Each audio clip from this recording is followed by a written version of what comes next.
So Maggie, welcome. I look forward to this, obviously. I read your book. I listened to your book on audio tape, read the book. Why Con Man? Why did you pick Confidence Man for the title? There were a bunch of titles that I was thinking about. One that I had had for a while as a working title was Damage, because Trump is damaged and he has brought damage to others. Ultimately, Confidence Man was a suggestion that came up from folks I was working with. My sounding boards liked it. I frankly liked it because I think that it has a double meaning. Obviously, confidence is something that Trump tries to project, but the literal meaning of a con man is someone who takes something from other people, and I think that Trump has a very long history of doing that. Well, I mean, it's a couple of things I took away from the book. First of all, I wish you had written the book before the campaign started in 2016, but of course you weren't able to do that. But if you had done that, it was a very big warning. And it's just interesting that the book's out there now, and there's still a very large group of people that support President Trump and will vote for him in the Republican primary. But the book is a Surgeon General's warning label on his personality. You go back to Fred Trump and the older brother, Fred Trump Jr. Mm-hmm. I want you to tell us a little bit about those relationships. And also, there's a fascinating story in your book, which I highlighted. It was about there was only one picture in the Oval Office behind the Resolute desk. That was him, a picture of his dad. People said, hey, man, you got to put other pictures up there. Explain the whole dynamic there.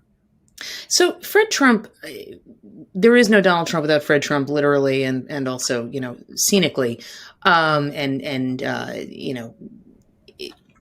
Trump is constantly on Donald Trump's shoulder in one form or another. He was an effective businessman. He was a much more effective businessman than his son, who is a self-promoter and an effective brander, but not a businessman the same way. But Fred Trump cut corners, and according to everyone who I know who spoke to him, he did not undermine his son in public, but definitely did in private, and was constantly pushing his son, in terms of killers and losers, and you've got to be a winner. And Ivana Trump had a line in her autobiography in which she described Fred Trump as a brutal father. And I think that's probably as good a description as you can get of him. And I think that left its mark on Donald Trump. And I think, there was a striking line, too, to your point about him only having that picture of Fred, that he gave to my colleague Jason Horowitz in an interview about his dad in the 2016 campaign, when Jason asked what Trump's father would have thought of him running. And Trump said I'm paraphrasing, but it was, he absolutely would have allowed me to run, which was a really striking comment from a 70-year-old man. So I think it tells you a lot about how Trump sees himself and how he still sees himself as, secondary to his dad.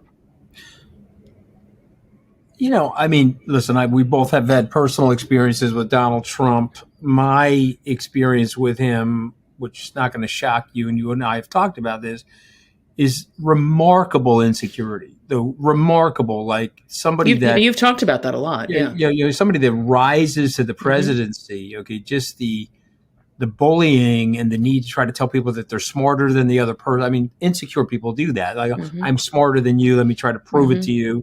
If I can't prove it to you, let me try to intimidate or bully you. Is the insecurity coming from that relationship with Fred Trump? Is that ultimately what happened? He just brutalized the kid to the point where the kid just felt unsteady and unsure of himself? I think that Trump comes to the world with his own, pathology. So I think I don't want to strictly attribute it to Fred Trump, but I absolutely think that Fred Trump undermined him, set up a competition between him and Freddie, his older brother, who you mentioned before, set up a paradigm where everything was about competing factions against one another, which, you experienced firsthand. And we've talked about that too. That's how he treats the entire world, as if it is, and as I write, that's a way of behaving that might work in a business. Sometimes it certainly is not effective in a family. And so I think that this constant, feeling that he is not getting his due and that he needs to prove that he is worthy, traces, I don't think exclusively, but pretty heavily to his father. So I finish your book and I say to myself, okay, kind of write these things down, and I'm going to ask Maggie about them in the future. Okay, so I finished the book. Here are the things that I wrote down. It was a perfect storm. And what do I mean by that? The country was looking for new leadership. The country felt that the establishment political parties, at least a good 25% of the country, felt that the establishment political parties were not working for them. And so you had this perfect storm where in comes this avatar for white, middle, and lower class anger. He's going to be their avatar, the stick a finger in the eye of all forms of the establishment. And then you have the failure of the Clinton campaign, the Secretary Hillary Clinton campaign. Am I right about that? Is it a perfect storm? Is he a manifestation of what's going on in America? Did he help contribute to it, like the New York Times reported this past weekend? In terms of it, what did I get wrong? When I closed your book, I was like, okay, perfect storm. He comes into it at the perfect time, wins the presidency by a nose, and then he wreaks this type of destruction and manifestation of his own self-hatred on the rest of us.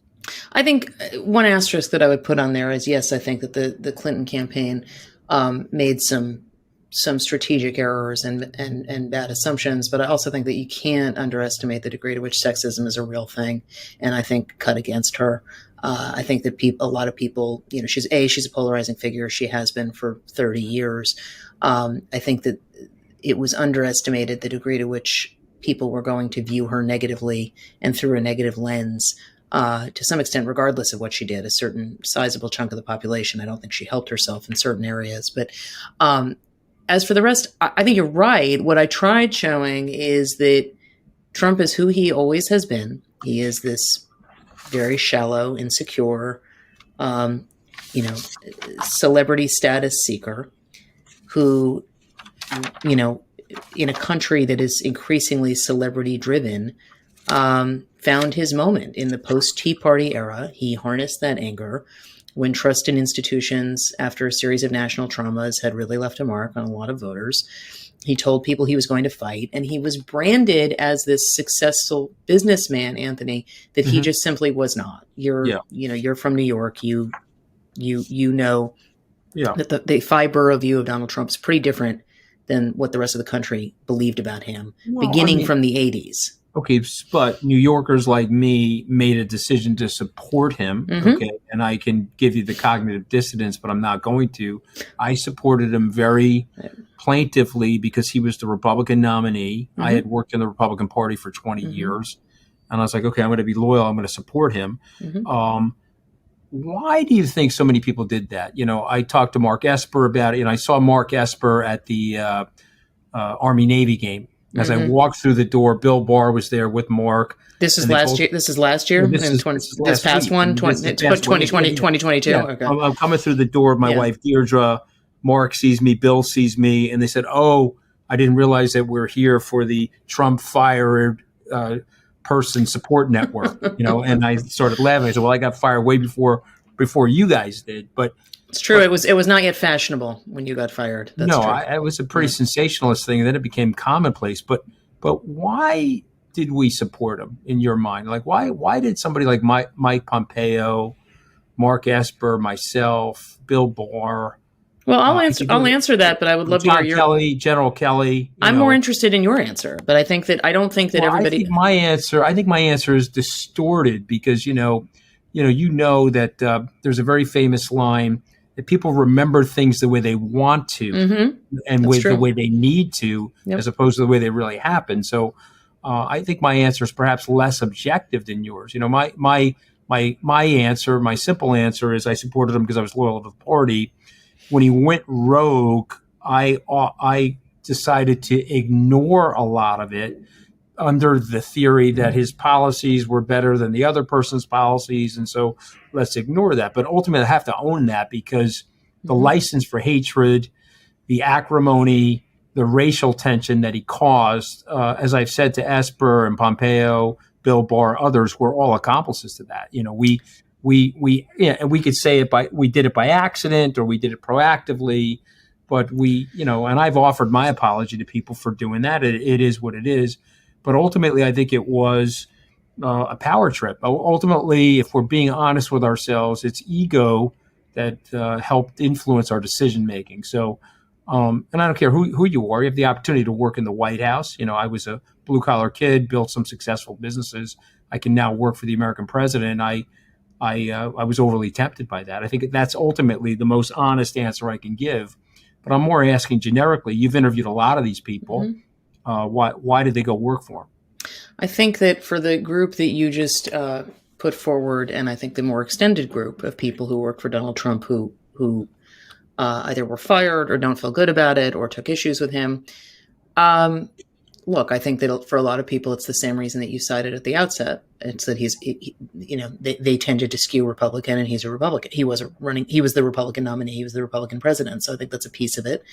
I think in the case of General Kelly, I think it's slightly different. I think military figures are slightly different in terms of how they view service when they get asked by a commander-in-chief to do something. I think Bill Barr has a very expansive view of presidential authority, and we saw that play out in Right. various ways, and I think that was part of what appealed to him about coming back. Pompeo, I think, is one of the most ambitious politicians I've ever seen in my life, and I think he thought this was helpful to him. Right. And I think that's true for a lot of people who worked for Trump. They thought that it wasn't just, it's a chance to work for a president, which is what you were looking at it. So yes, that's a personal point, but I think a lot of folks thought they were going to get something out of it. And what they got out of it was January 6th. Yeah, we're going to get there. That happens to be my birthday, by the way, which is there's some irony. Wow. Yeah, a little bit of trivia for you. I share the same birthday as Eric Trump. So on his 37th birthday, his father was trying to overthrow the government. And on my 57th birthday, I was like, oh, my God, this guy is really as stupid as I thought he was. But here we are. Three things you say in the book, which I like. I mean, I like so many things in the book, but these are things about his moods and his behavior. I'm going to read them back to you, okay? He had a couple of moves. He would shift blame, the quick lie, the counterattack, the misdirection, the performative anger, sort of this angry outburst to push people back.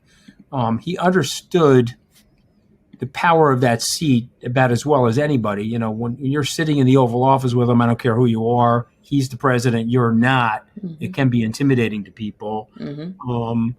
Tell us about that. Tell us about how you dealt with it as a journalist, and tell us about how, he's called you every different name in the book, yet he still calls you like you're his psychotherapist. So tell us about that whole thing. Well, so one thing, I haven't talked to him since September 2021, and that was my third interview for the book. In February of last year, I reported that he was flushing documents down toilets, and that was, he issued a statement calling me a maggot, and that was the last time I talked to him.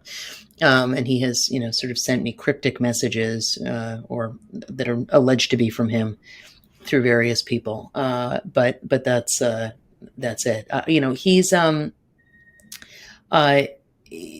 He is an intimidating figure to a lot of people. And to your point about how he would use the office was almost a set piece to that. One of the things I talk about in the prologue is just his bullying impulse. I talk about it in the epilogue, at the end of the book too. So it was perfect for him. It was a perfect match. I remember an interview that my colleague Glenn Thrush and I did with him, and I think it was April of 2017. And we walked in, and there were something like 12 aides in the room, and he was flanked on one side by Gary Cohn and Reed Cordish and this one and that one, and then Jared Kushner, and all these people. The vice president walked in at one point, Reince Priebus walked in at one point, and you got the sense that it was rolling heavy, and it was meant to. It was stage directing. So I think anyone who has been in his presence has experienced that. I also think that anyone who's been in his presence has experienced, as you have, the salesman side of him, where he's trying to charm or woo you. I have certainly experienced multiple times asking him a question on something and having him just lie about it and try to get out of it that way.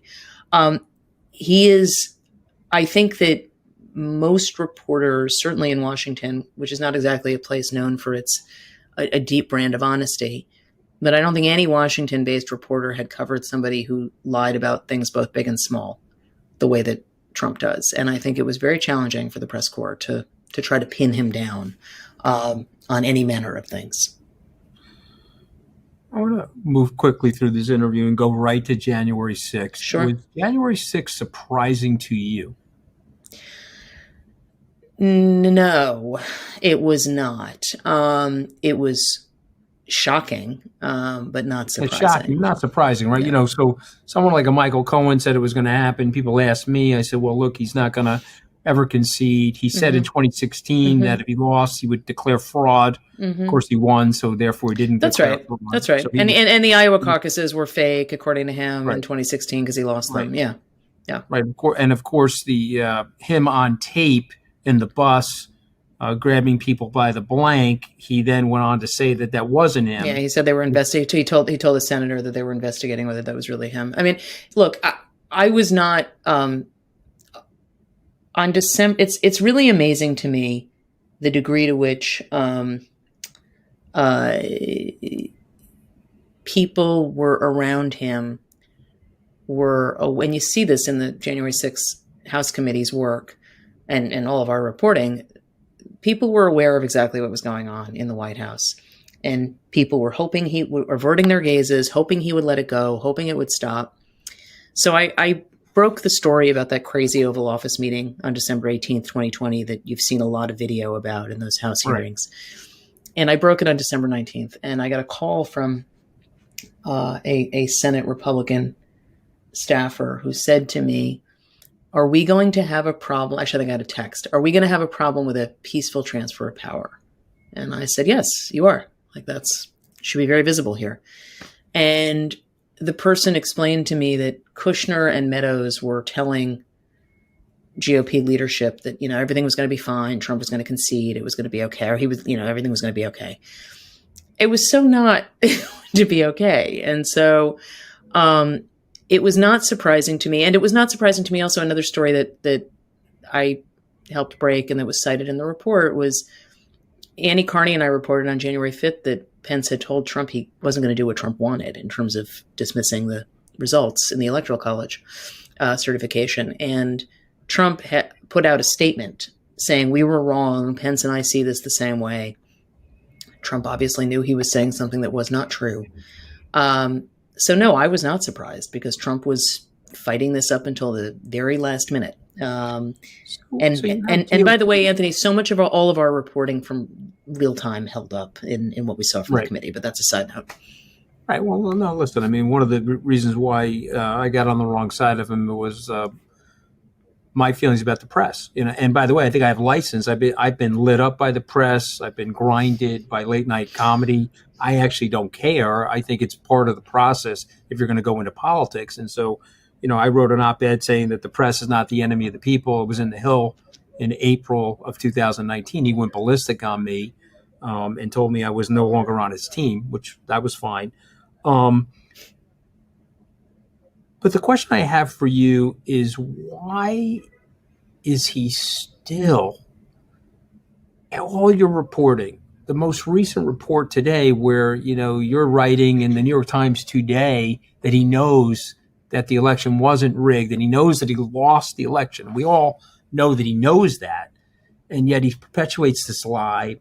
Why are people still kowtowing and supporting him? Why is there no backbone leadership? Why didn't McCarthy and McConnell and others say, hey, you know what, this is absolutely wrong?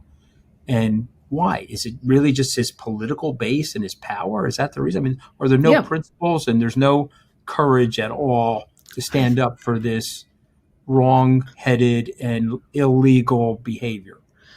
Do you watch Curb Your Enthusiasm? Are you a Larry David person? I do, yes. Okay, so there's how could you not? I mean, yeah, right. I mean, remember, I'm a New Yorker. Jews and Italians see the world very similarly. So yeah, there's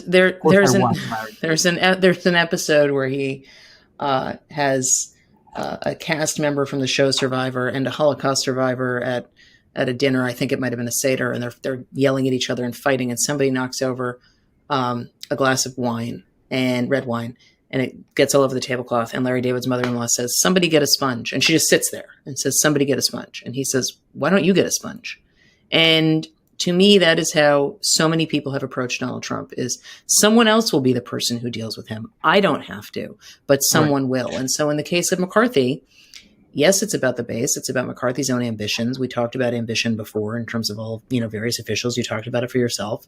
McCarthy has wanted to be House Speaker for as long as I can remember. And so he almost had it once before and lost it because of an uprising from the right. And, I think that. And also his own behavior, his own behavior caught him. He's also, he got caught on Hannity, interview explaining the diabolical nature of what they did to Hillary Clinton and things like that. I mean, look, Kevin was a friend of mine. I consider Kevin a friend. He's spoken at the SALT conference. Mm-hmm. You could see me on his donor list. I think that people like him and Stefanik, they've totally morphed themselves. They've disfigured themselves for some reason. I guess it's you really learn not to be overly cynical, but you really learn what people are about in politics when they do these things. But let's talk about you for a second, okay? Have you ever had a relationship with anybody that you've covered like the relationship that you have with Donald Trump, okay? There's antipathy in the relationship, but there's a bizarre attraction of Donald Trump to you, almost like, the New York Times, whatever it might be, to get their support or to put a charm offensive on you or the New York Times. He's calling you at all hours of the night. Ever had a relationship like that? So I reject the term relationship because it suggests some kind of give and take. He's a figure who I cover. I have never experienced a figure I cover who is so uniquely obsessed with the press. And I like that, by the way. I'm gonna interject for a second. I do like that because I shouldn't have said relationship. That's okay. I should have said interaction, because people that tell me they're friends with Donald Trump, I'm like, you're not friends with Donald Trump, right, okay? Right. Donald Trump doesn't really have friends, and so number one, and number two. Okay, let me rephrase it then. So your interactions with him, have you ever had interactions with him like this? No, because I've never. I mean, look, he is uniquely obsessed with the New York Times, and that's what it's about with me. Just to be clear, he is obsessed with the paper to a degree that I have never seen in any official. If anybody wants to understand how he feels about the New York Times, go back and listen to an episode of the New York Times podcast, The Daily, from February 2019, where he's having this back and forth with our publisher, A.G. Sulzberger. And A.G. is literally talking about really important issues like, hey, your language is being used by despots around the globe to crack down on press freedoms. And Trump keeps saying, I think I'm entitled to a good story from my paper. And that really tells you all you need to know about how he sees things versus, how the free press sees things. And he just doesn't understand what the free press does. He has no clue. I asked him during that same meeting what he thinks our role is. And I think he said to cover things accurately and fairly, which is, what that's our objective, but that's not why we exist. And so, no, I've never experienced anything like this. And also, look, he's not the first person to get upset about my coverage, Anthony. Rudy Giuliani used to yell at us in the Blue Room at City Hall all the time when I was covering him as mayor. And he was less than sport. I mean, you can't be in the NFL. I mean, this terrible tragedy that happened in the NFL, but you're in the NFL and you get a concussion. Okay, you're in the NFL. I mean, you're in politics. You're going to get concussed by the journalists. Okay, it's just the way it happens. But do you think that you're not his shrink? But I got to ask you this question because I think I am not. That is true. But I do think he thinks you are. But do you think in his quiet moments? When I see Donald Trump and I think of him in his quiet moments, I see self-loathing. Do I have that right? So I think he treats all of us like we're his psychiatrists, as I write. So I just want to make that very clear. I don't think that he has one. I think he uses all of us for therapy, and I'm not sure how many quiet moments he has. I will say I spoke to a lot of people who knew him in the 1990s and the 2000s who said that they believe that he is there's not a whole lot of love for self there, that there's a lot of internal self-denigration. Now, whether they're just grafting sort of normal behavior for somebody who's behaved so self-destructively onto him, it's hard to tell. I don't think he's given to enormous self-reflection. So I have two last questions for you. Okay, you ready? I'm ready. You wrote at the end of your book that when you interviewed him after the election loss, he seemed shrunken. Mm-hmm. Elaborate on that. I think we've seen a steady shrinkage of him, right? I mean, I think when I first went to see him was March of 2021, he just seems small, and some of that is just not being president anymore. I mean, I remember the first time that I saw Bill Clinton after the presidency, and he seemed smaller. The only person post president, the two post presidents who seemed the happiest in my viewing in modern history were Obama and Bush W. They both seemed really happy to leave DC. I think that Bill Clinton did not like leaving the stage. I think Donald Trump certainly did not. But he just seemed diminished. He didn't seem to know what to do with, he's not pressing the red button for the Diet Coke anymore. He can't command an army. He can't go, fire up Marine One. He just seemed small. And I think that we have seen him seeming progressively smaller over time. It doesn't mean he won't still potentially be the nominee for president. He may, I mean, somebody has to beat him. But assuming that he stays in the race, there are only a few people I can see doing that. But yet he does not seem dominant the way he once did.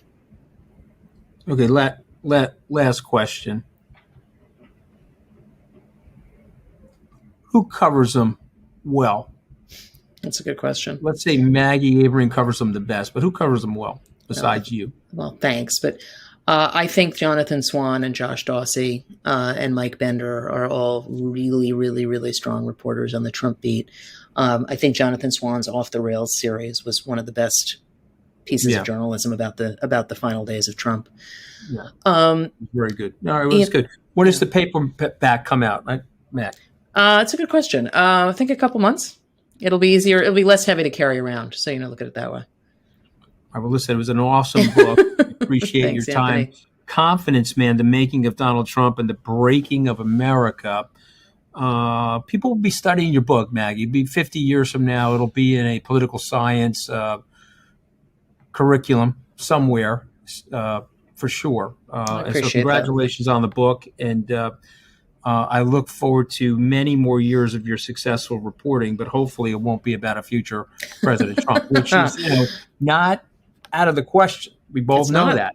People who think that it's out of the question are kidding themselves. They're not reading the situation properly. But that's right. I'm not saying it's going to happen. I mean, I'll work hard to make sure that it doesn't, as will many other people. But it could happen. Thank you so much, and it's a pleasure to have you on Open. Globalism gets a bad rap. The help of globalism, the interconnectivity, has raised more people from poverty and raised living standards just about anything that's ever happened. But we do have a bad rap on it now. There's a lot of nationalist tendencies out there. When China came into the World Trade Organization and we left them unchecked over a multiple decade period of time, there was massive technology transfer to China from American companies. They were way better at it than we ever thought that they would be. They've replicated a lot of that technology. In fact, we pushed it forward and actually made great advances in that technology. And our smaller cities, the Midland Michigans, have been left behind. In some areas have been devastated. This is one of the things Mr. President Trump ran on successfully, was this globalism, resource allocation of human capital and capital outside of the U.S. crushed us. People were happy with that until they started to see the erosion of big jobs in lots of little towns. The middle part of America was suffering mightily from the loss of the ability of their kids to get the decent jobs after university into these industries. Welcome to Open Book. I am your host, Anthony Scaramucci, and joining us today is Andrew Liveris. He's a best-selling author. He's the former CEO and chairman of Dow Chemical. He's chair of the Brisbane 2032 Olympics. Right. Which, by the way, were you at the Sydney Olympics, Andrew? Yes. 2000? Of course you were. Yes. One of the more exciting global events. And he's a global advisor on business and policy around the world. Lots of corporate boards that you're a member of as well. A couple of different books. First book, Leading Through Disruption, A Changemaker's Guide to the 21st Century Leadership, which I loved. And then Making It in America, The Case for Reinventing the American Economy. I wish we could drop that off everywhere. And we should probably have like an airdrop of that book. Mostly around Washington, maybe that 18-acre parcel of land that surrounds the White House. But Andrew, thanks for joining me today. Pleasure. You grew up in Darwin. Yes. So Darwin, for those Americans that don't know Australia, is the north of Australia. Right. So exactly. it's actually warmer. We like to think of the North as South. colder, but in Right. Australia, because you're on you're down under, you're in northern Australia, and we have U.S. Marines in Darwin. You know You that, I do. know that. You do. You People, a do. lot of Americans don't know that, but we have U.S. Marines there as part of our national Yes. security umbrella to help Australia. Yes. But talk about growing up in Darwin. How do you go from Darwin to leading Dow Chemical, advising U.S. presidents, and now being the chair of the Brisbane Olympics? Like you, I'm the son of immigrants, people who were courageous, in my case, from Greece. My grandfather took the wrong ship, 4 ships from the little Greek island, found his way on a ship from Singapore. And instead of going to the south of Australia, where Melbourne and Perth and Sydney are, he went to Darwin, which was a little settlement, 3,000 people, miners' camp, really, in the north. And from there, he and then my father and his brothers built a building business, very successful. I was the first to go to university. There was no university in Darwin, so I was sent to Brisbane, Queensland, back to the Olympics, and did chemical engineering. And you ask why chemical engineering? Well, for some mutation, I was good in chemistry. Don't ask me why. And I just loved chemistry, and I did chemical engineering. And Dow hired me straight out of college in Brisbane. But the Darwin experience gave me multiculturalism, Anthony. A lot of Asian people there. Like you had the gold rush in San Francisco. We had the gold rush in Northern Australia. And so a lot of Chinese came down in the 1800s. So a lot of people from Indonesia, Malaysia, I got to mix with Asian races as friends. And I think that as a young person taught me about diversity in the real sense. That people are people, doesn't matter what they look like. And so growing up there, no TV, no modern conveniences, I think it really shaped me. And the American moment for me was JFK and the man on the moon. As a 9-year-old, that just told me that America was this wondrous place, that could do anything. And so I always wanted to come to America. And when Dow offered me the job as a 21-year-old, I jumped at it. Well, I mean, there's a lot going on there. So I want you to drop that Australian false modesty for a second, and I want you to channel your American bravado, because you did live in America, right? Yes. And you had to run Dow from America. All right, what's the Yep. obscure town that Dow has its headquarters Midland, in? Yeah, Michigan. right. So you're in Midland, Michigan, living in, as we say on the coast, you're in America, which is America. not America. That's like the hot dogs and the NASCAR America. So, you have this ambidexterity to your personality. You get along with everybody. What do you Yes. attribute that to? Well, again, growing up in Darwin and multiculturalism, and then being of Greek immigrant parents, we were discriminated against as Greeks. I mean, we weren't the white Anglo-Saxon Protestant.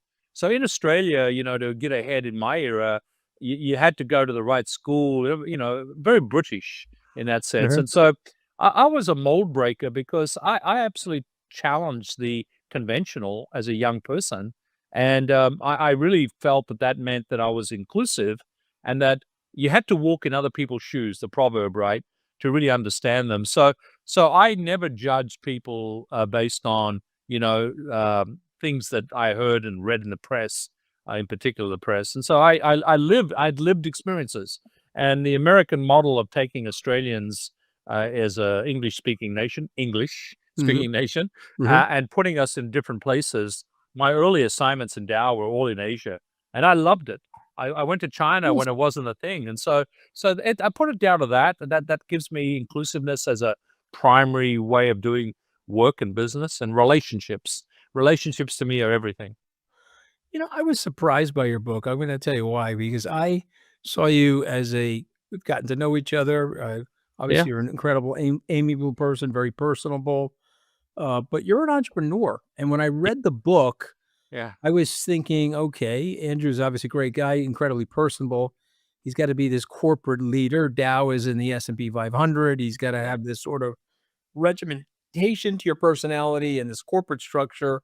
There was none of that in the book. I would recommend this book to any entrepreneur that I come up with. So why is that? And how were you able to maintain that despite this illustrious multi-decade career in corporate America or global, let's call it global Yeah. corporate society, if you will.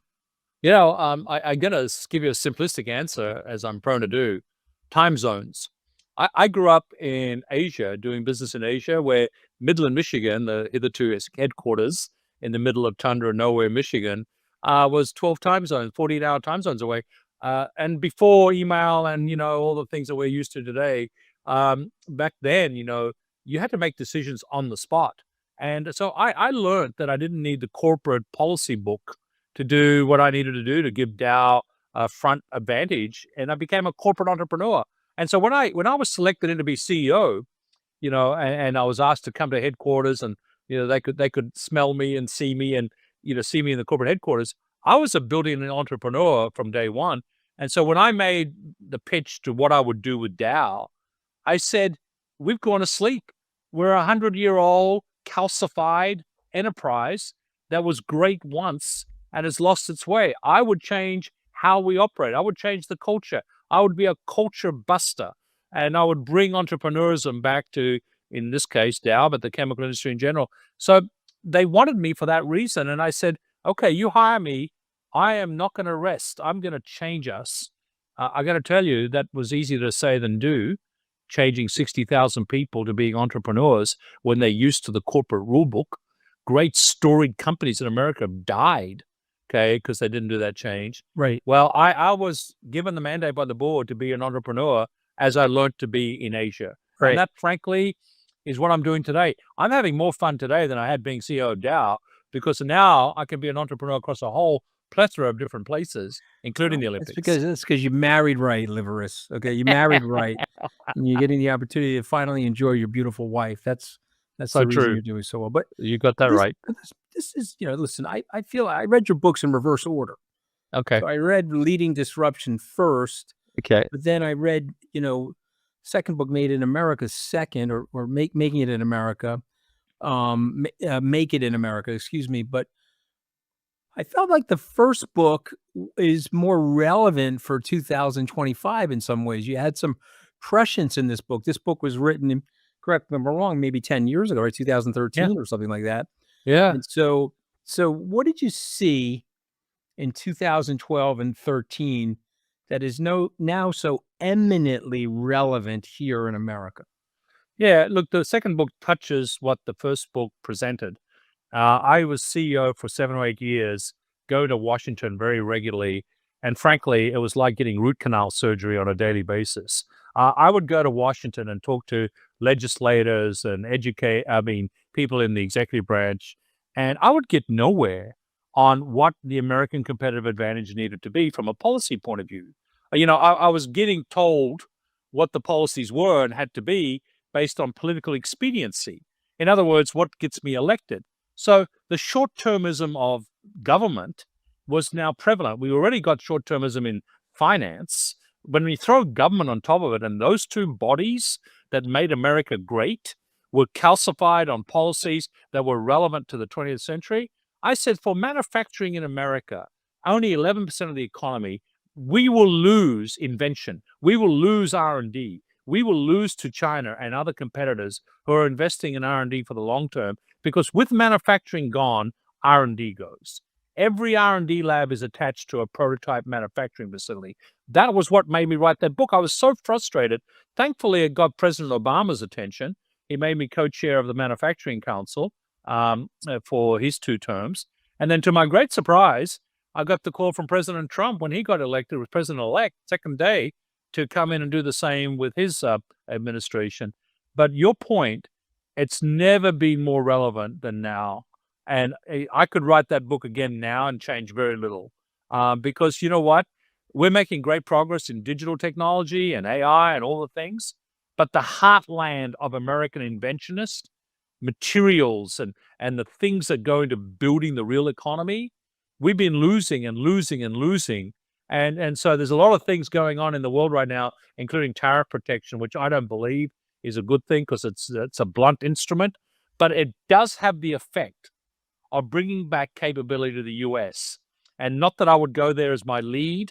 I'd get the right policies in place first, okay? But to do that, I've got to educate the politicians, and frankly, I've got to get a different genre of politician elected, and that's a much longer game. So the book was written with that in mind, to help the policymakers come up with competitiveness for the new America. You know, I got this wrong. Hear me out for a second. I want to get your reaction to it, and then I guess the real question is what to do now as an industrialist and someone that's Yeah. a beneficiary of our global society. So I think Yeah. globalism gets a bad rap, by the way. I think the help of globalism, the interconnectivity, has raised more people from poverty and raised living standards just about anything that's ever happened. But we do have a bad rap on it now. There's a lot of nationalist tendencies out there. But one of the things that we got wrong is when China came into the World Trade Organization and we left them unchecked over a multiple decade period of time, there was massive technology transfer to China from American companies. They were way better at it than we ever thought that they would be. They've replicated a lot of that technology. In fact, we pushed it forward and actually made great advances in that technology. And our smaller cities, the Midland Michigans, have been left behind, as you and I Yes. both know. And Yes. in some areas have been devastated. This is one of the things Mr. President Trump ran on successfully, Yes. was this globalism, this resource allocation of human capital and capital outside of the U.S. crushed us. So number one, am I exaggerating that, or do you believe in that, or do you believe that happened? And then number two, what would you do to cure it if there is anything? Yeah, I feel like the globalist train has left the station, right? 60% of our Yeah. parts that go into a Boeing aircraft are coming from outside the U.S. So if you're going to put tariffs on them, you're going to hurt Boeing. But what would you say? Am I right in this 25-year assessment? Am I wrong? And if I'm right, then what do we do, Andrew? Globalization 1.0, the WTO ascension of China, early 2000s, was the right move if you paralleled it with an invention economy in R&D and sciences, and said, for these sectors, I've got to grow in the US, I've got to grow in the only consumption society on the planet. Remember, what made Globalization 1.0 work was US consumption, and the US ability on its balance sheet to take on infinite debt, which is a whole other topic. So that consumption model, Europe was not a big consumer, China was barely a consumer, meant that all the capability was being built outside the US to supply the US consumption model. And people were happy with that until they started to see the erosion of big jobs in lots of little towns. The middle part of America was suffering mightily from the loss of the ability of their kids to get the decent jobs after university into these industries. And pick your favorite sector, automotive, chemical, you name it. They all suffered. Materials, science, aluminum.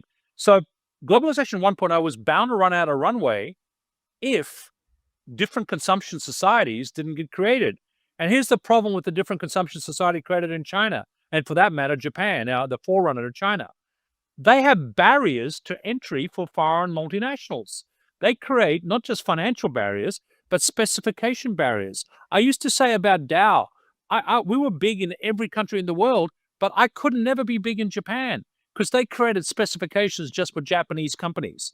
So the non-tariff barriers meant Globalization 1.0, equal access to every economy, was doomed to fail. So now we've gone too far. What's Globalization 2.0? Well, I think we're going to see the reinvention of supply chains coming from countries that accept our labor standards, accept our environmental standards, and enable equal access to their economies. So then you select in countries to do business with. Globalization 2.0 will be regional alliances, Anthony. And who will be the forerunner and creator of those? I'd like to think the policymakers and the politicians, but honestly, they don't understand the globe the way business people do. So what you need is to have business people at the table working with policymakers to say, how do I create equal access? How do I make my trading partner do what I do to treat citizens well on those standards that I'm talking about? The Dows, the IBMs, you name the companies, the companies that are big around the world understand this. When I was the general manager of Dow in Thailand, I had to build Dow chemical plants in Thailand, And if I went by the Thai standard, they would never, ever be approved in the US. So what Dow did, I had to build them by US standard. Today, every Thai plant is built by the US standard. We exported our standards so that Thailand could benefit from it. Those regional alliances, people are seeing the tariff question as just a pure financial penalty one way or the other. What they've got to see is it's creating a new trade paradigm, forcing countries that took advantage of the US consumer to open up their markets on equal standards. That, for me, is globalization 2.0. Well, I think it's very well said. I want to go to something in your book that I admire this about you. You talk to prime ministers, presidents. You mentioned both Trump and Obama, which I should probably call Trump and let him know that you were tight with Obama. That would really set him off. You know what I mean? Because that would He knew it. He knew it. Yeah, He knew it. He was I trying to make know. a point. Yeah, no, I know that stuff sets him off. But anyway, first of all, how do you create that chemistry?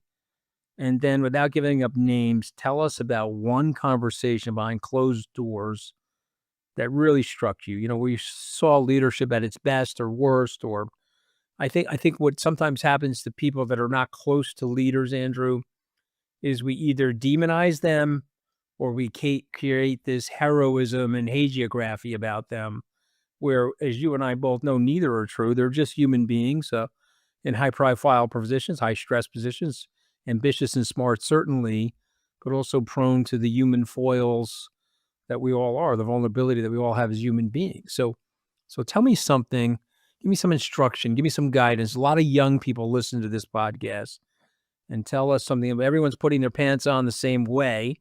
And tell me some good things and some bad things that you've seen. Again, without names, just concepts. I'll give you a couple, including one's in the book, but one that isn't. But I want to sort of lead with this notion that I learned in Asia. And I've created an academy at my alma mater at the University of Queensland. I've got 110 scholars there where we're teaching this. And this is a very important thing for young people, to your point, and people who listen to your incredible podcast, Anthony, which is, I learned a long time ago the 2 ears, 1 mouth philosophy, to be an incredible listener and to make sure that I hear people when I listen. I see them because I think we, in our short-term ADD-driven society, we are losing that ability to be not just great listeners, but then internalize the message and then reflect on it and come back with an answer and a measured solution or whatever it is, and even an opinion where people say, okay, he's thought about it. He says, this is actually something that matters. Giving that respect to anyone, I will tell you that my time at Dow as CEO, I gave as much time to the janitor and the person running the forklift truck in the warehouse. I'd make a point of, when I visited a Dow site, I'd be in the factory listening to the control room operator and making sure I was hearing what they were saying about their roles. And I would educate them back on matters, for example, trade, and what we were doing to help preserve their jobs, whether it's in the US or elsewhere. So that skill I learned early. I got taught that by some great mentors.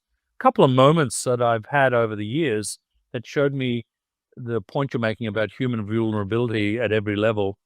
One of the top vice premiers of China, when I was going to China in the 90s, when it wasn't vogue, I got one-on-one audiences quite often. One vice premier in the early 00s, when I was CEO, shared with me this incredible journey China's been on from a personal level, told me his backstory of being persecuted under the Mao era, the massive revolution that occurred in creating the communes, and how he came through that as a young boy all the way to being vice premier. And he said, what the West gets wrong about us is they don't realize that our human story, okay, is very fresh in our minds. Your story is 200 years ago of revolution, where you had to lose people in a massive, revolution against England, and then you had your own civil war. That effect on your society is long gone. Okay, in other words, you're not living that anymore. We're living what happened to us. And you know what happened, Anthony? He teared up. He said to me, I have a huge responsibility to the millions of people in my country that never had that opportunity. And now that I'm in this role, that's what I'm geared to do. I'm going to, give them the opportunity. And you know what? He said to me, democracy is not our answer right now. Okay. It may well be one day in the future. So that was a very human moment that I had with that vice premier. And then the one that I do refer to, I mean, I met Lee Kuan Yew, the creator of Singapore, okay, when Singapore was struggling in the 80s and 90s, and listened to him on a one-on-one basis about his vision. I mean, he was envisaging the 21st century, okay, in the middle of the 20th century. I mean, this is why I'm doing so much work with the Crown Prince of Saudi Arabia. I see these visionary leaders that come around, and then when I get close to them by being good listeners and hopefully good advisors, like Lee Kuan Yew, I see that they have a perspective that helps them be resilient through the tough times. And this is what I want young people to learn. I want them to learn that being knocked down or seeing the short-term setback is an opportunity to actually create the long-term better answer. And I teach that at the academy, and it's basically how I was taught. So I'm an optimist by heart. I'm resilient. I'm persevering. I persevere, and I never give up, and I live life on the numerator, not the denominator, like I talk about on the book. I think that's very important for young people to learn. I think it's so well said. I think it's I mean, it's also important to remember the human element. I think one of the Yeah. other things that I really appreciated about both books, but particularly leading through this disruption, is the human element. It's not just measured in shareholder value, but you also put a lot of emphasis on societal impact, customer relations, customer development, and employee development. And I think that that's some old school stuff, Andrew, because that's when I got to Goldman Sachs, John Weinberg always said, put the customers first. And we'll Yeah. figure out everything else. The investment banks today are more about counterparties. You're no longer a client to them. You're just someone they're going to potentially trade off of. But how do we embolden that? How do we get that message from your book to as many people as possible? Well, thank you for doing the podcast. I've done, my share of message transmission like this. But to your point, I need ambassadors. I need people who believe that the long-term effect on society is what we're all here for, that the economic incentive that capitalism brings us is doable, but you do it in a way which impacts society in the positive way. So take the risk. Be the company, be the leader that puts in place the policies working with government. The regulator and the regulatee should be a partner that absolutely sets the highest standard on environment, on society, on all the things that society is caring about, digital access. Take that risk for your enterprise, take that risk for your company. So in the book, I finish with the whole last chapter on that business has to lead, but not by tell, but by show, and that by absolutely working together with government. And that also means that I need a generational change in the type of CEOs that get to the C-suite, and I need a generational change in the type of people that run for public office. So I finished the curricula of my academy saying, your first job should be to go out there and serve. Go serve in any role you wish, okay? Whether it be in government, local council, whether it be, I don't know, the people that actually do philanthropy around the world, like Teach in America and other philanthropies. I mean, go serve to be a servant leader. And so that when you come back and then do the big things you're going to do in life, or maybe all the way to CEO, maybe all the way to being a senator or a legislator, you have learned that your presence absolutely sets the context for how things get done for society by thinking about the people alongside you, not the people below you. The old command and control model of most economies doesn't work because we're serving everyone equally all at once, like that movie, and getting no result. Okay, and we're creating divisions and classes. This country, America, what a wonderful institution, a great constitution. It has got the ability to flex on the paradigms of change without changing its core values. which is why I see government as absolutely totally a transient thing. What's the long-term thing? Okay. How can you impact it fully long-term? What's the visionary? What's the Alexander Hamilton moment, to use that? Okay. That this country needs. I think this is where young people need to take on the change management of that. And that's what I'm hopeful for. Meantime, my message in this book and elsewhere, the book's been well received. I'm doing as much as I can, thanks again to you today, to transmit it. Well, I mean, it's not me. I mean, you've done such a great job. I mean, this book has been a bestseller over the last 2.5 years since it was published. I guess the message is it's a common sense message. What I love about your message and I love about your realism is it's a blocking and tackling. I find that a lot of people I talk to try to overcomplicate things. When I had the opportunity to meet with Mr. Buffett many years ago, Warren Buffett, and he took me through his investment process, I walked away from it, and I said, "That can't be right. That's what he does? And that can't be right." And then it dawned on me, it took me about 10 years to figure it out, that the patience and the discipline and the honing of the skills is as Yeah. important as IQ and All of it. getting good test scores as a chemical engineer, right? Yeah. And look, my Warren Buffett moment, which I had as well, came in the first half hour of our conversation. I would never invest in your company or your industry. Now, this is the Oracle of Omaha. This is telling me, the investor of the century, telling me my sector and my industry is not an investment proposition. Now, what did I do with that? Okay. I listened carefully to the reasons why. And he had that famous book that he'd learned everything from, right? And he turned me to page, whatever it was, and read to me the principles of investing. And I walked away from that. And 3 years later, when I did the Roman Haas deal, he invested in us. Now, again, you could take messages like the one you just talked about. The simplicity of his message hit me straight where it needed to hit me. So I believe in that. I believe, and you do too, I believe that you hit people with the simplicity of the message, and then Yeah. you hope there's an audience No out question. there that internalizes it.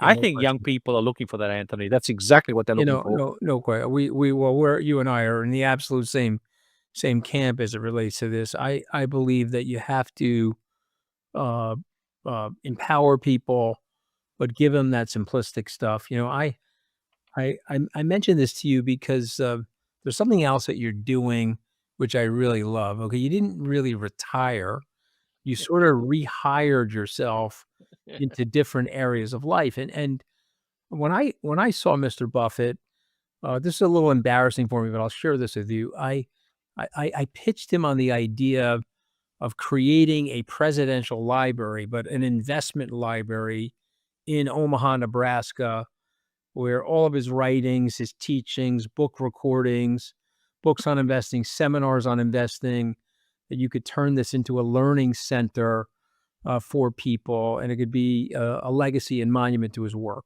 It was about 20 years ago. He's probably 75 at the time.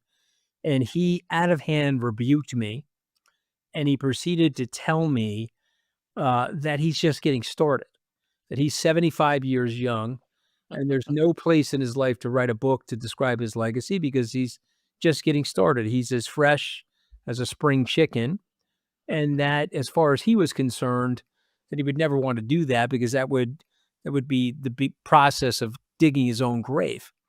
And I want you to react to that because I see you like that.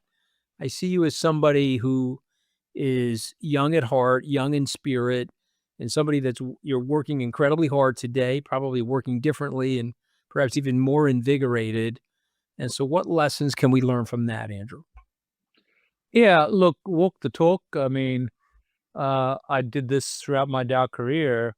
I lived on the precipice. I looked over the precipice often and didn't see a black hole. I saw a bridge, and I just see the black holes all over the place now.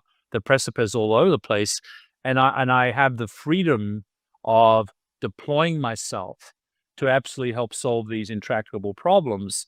And I am born with the addiction of being a workaholic, and I only do hard and complex.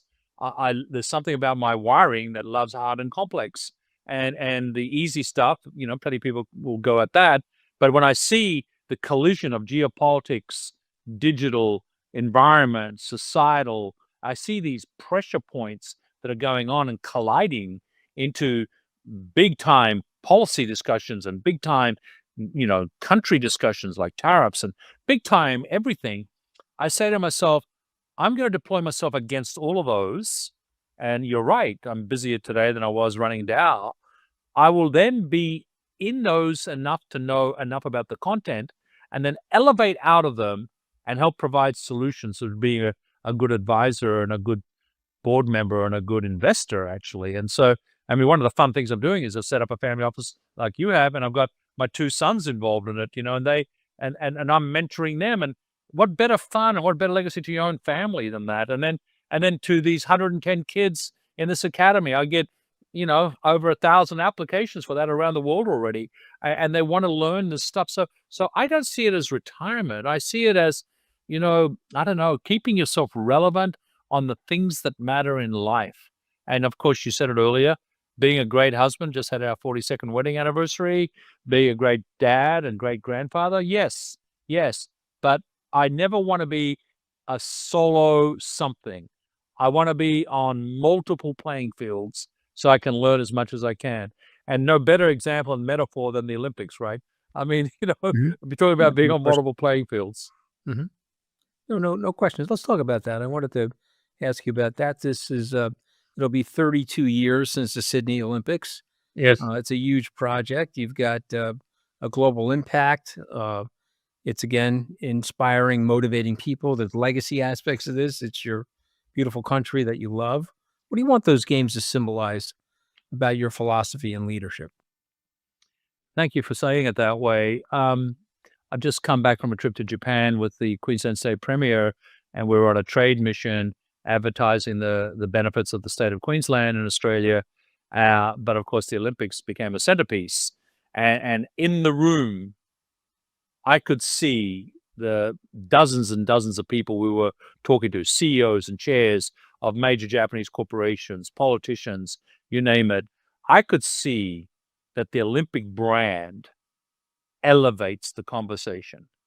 It makes people think people to people, not people against people.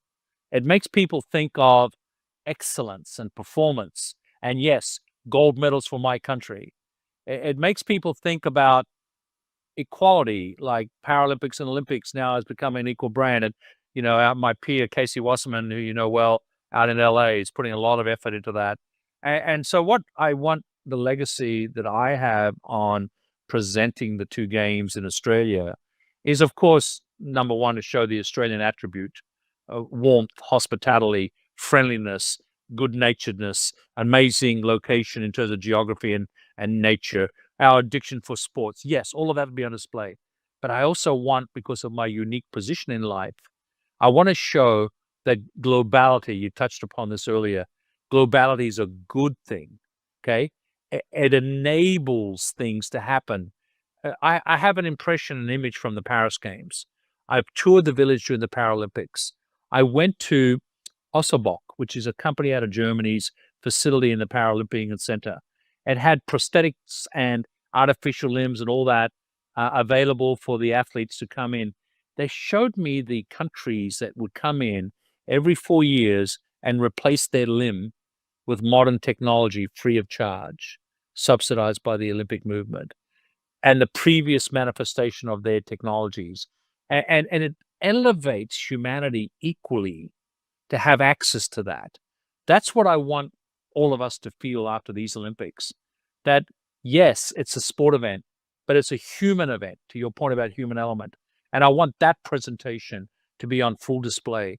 If not us, by the way, then who? We're a first world nation.